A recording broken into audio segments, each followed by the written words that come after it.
सिखा रहे हैं आयत और वर्ग के बारे में, ठीक है। आयत को इंग्लिश में कहते हैं रेक्टेंगल और वर्ग को कहते हैं स्क्वायर, ठीक है। पहले सवाल उठता है कि आयत कहते हैं किसको, है ना, या आयत किसे कहते हैं, है ना। आयत वैसी आकृति होती है जिसके, है ना, आमने सामने की भुजाएं बराबर हो और प्रत्येक कोण की माप 90 डिग्री हो, उसी को हम क्या कहते हैं, आयत, है ना। अब आयत के बाद होता है क्या चीज, फार्मूला, है ना, फार्मूला होता है।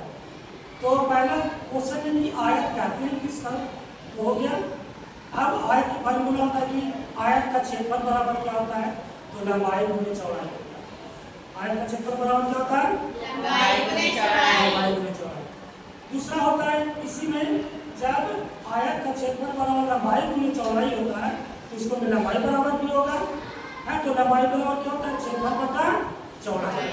उसी प्रकार की चौड़ाई बराबर क्या होता है, क्षेत्रफल बटा लंबाई, है ना। और आगे फार्मूला क्या होता है, आयत के परिमाप, आयत के परिमाप बराबर क्या होता है, इंटू लंबाई प्लस चौड़ाई, है ना।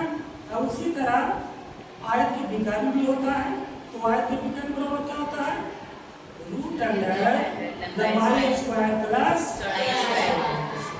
इतना तो क्लियर हो गया। अब इसके दूसरे पार्ट में चलते हैं, स्क्वायर, जिसको वर्ग कहते हैं। वर्ग किसको कहते हैं, है ना, जिस चतुर्भुज के चारों भुजाएं आपस में बराबर हो, है ना, प्रत्येक कोण की माप 90 डिग्री हो, उसी को हम क्या कहते हैं, वर्ग कहते हैं।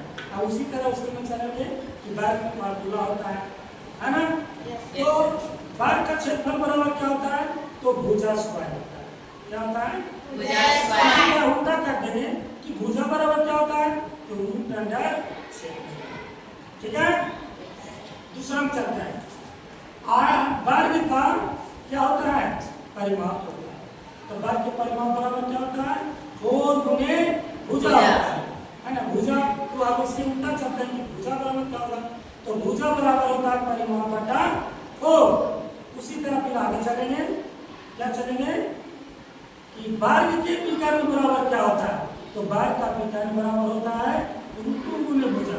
अब इसी को उल्टा चलेंगे, है ना, कि भुजा बराबर क्या होता है, तो विकर्ण बटा रूट होता है, क्लियर। तो आज तो हम भरवानी परिभाषा और सूत्र बताए।